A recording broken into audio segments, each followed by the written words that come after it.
Today I want to show you my new key light setup. So around 2 weeks ago, AMBITFUL sent me this softbox and also sent me this light.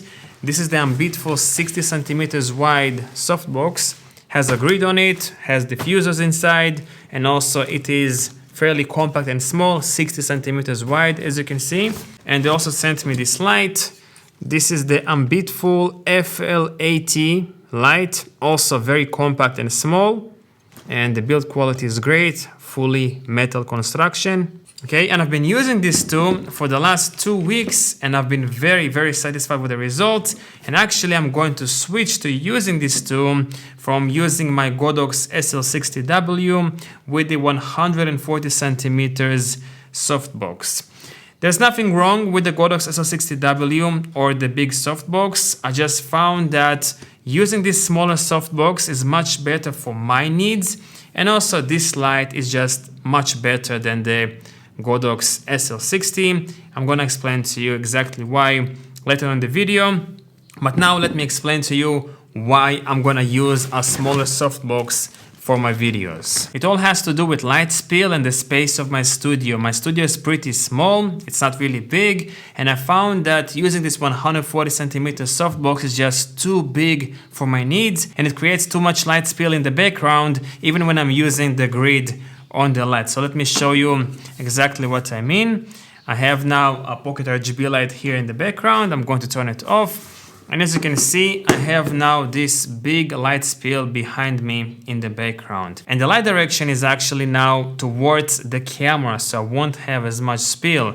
If I'm going to direct the light on my face, then look at that. I have much more spill. Pretty much half of the background is with light spill. And why it bothers me so much is because sometimes I like to add colors in my background with the pocket RGB lights. So let me show you exactly what I mean. So if I'm going to add a red color, as you can see, the color on this side looks kind of weird and awkward. It looks kind of white and red, orange, mixed colors basically. And here it looks really red. I want just to see red on the background. I don't want to see this mixed color nonsense. So because of that, I need to completely eliminate the light spill, at least as much as possible. I mean, yes, I can somehow play around with the light angle and stuff and try to eliminate the light spill as much as possible. But this light is just too big because I'm not really far away from the background. The background is about, I would say, 1.5 meters from me, and that's not far away to eliminate the light spill. If my background was further away from me, then I wouldn't have as much issues, but because the background is so close to me, this big light just creates too much light spill compared to using this small softbox.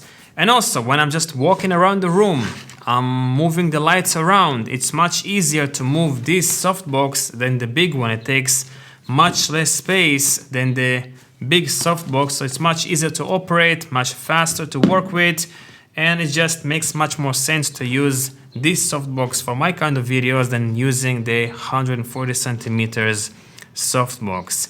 Let me now show you exactly how the lighting looks like with this small softbox, so you'll be able to see the difference between using the big one and the small one. And right now I'm using the small 60 centimeters wide softbox, and as you can see, there is basically no light spill at all on the background. It's pretty much perfect with this softbox. And even if I'm going to bring the softbox a bit higher, there will be a bit of light spill, but not as much as with the bigger softbox. So let me show you how it looks like when I'm going to tilt the softbox a bit up. So now as you can see, there is a bit more light spill on this side of the wall, but again, not as bad as with the bigger softbox. And yes, also this softbox creates harsher shadows, so probably the shadows on this side of my face much more harsh than they were with the bigger softbox, but I don't really care about that. I can use a fill light to